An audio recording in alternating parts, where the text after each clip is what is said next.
If your Google Drive is getting cluttered with shortcuts or you just want to clean up and remove them fast, this video is going to help. Today I'll show you exactly how to find and remove shortcuts in Google Drive step by step so you can organize your drive without accidentally deleting the original files.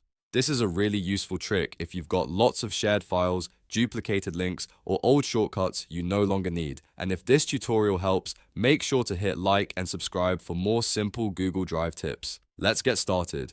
First, open your browser and go to drive.google.com. Once you're in, sign in with the Google account where you want to find the shortcuts. After that, click on My Drive. This is where you'll be able to search through the files and shortcuts stored in your account. Now here's the fastest method. In the top search bar, type shortcut. This filters Google Drive so it only shows shortcuts, which makes it much easier to find everything at once. If you want to use a more advanced search method, click the search options icon on the right side of the search bar, then click type and select shortcut. That does the same thing, but some people find it easier to use the visual menu instead of typing the search command. Once the filter is set, click search. Google Drive will now display all the shortcuts it can find in your drive. Take a moment to review the results and locate the shortcut you want to remove. When you found it, right-click on the shortcut.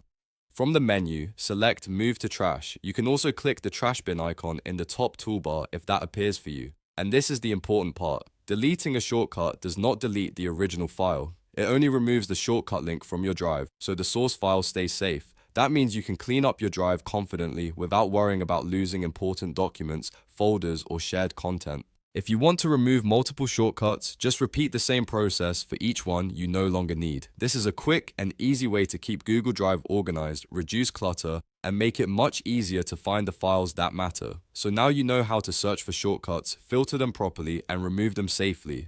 If this video helped, please give it a like, subscribe for more tutorials, and I'll see you in the next one.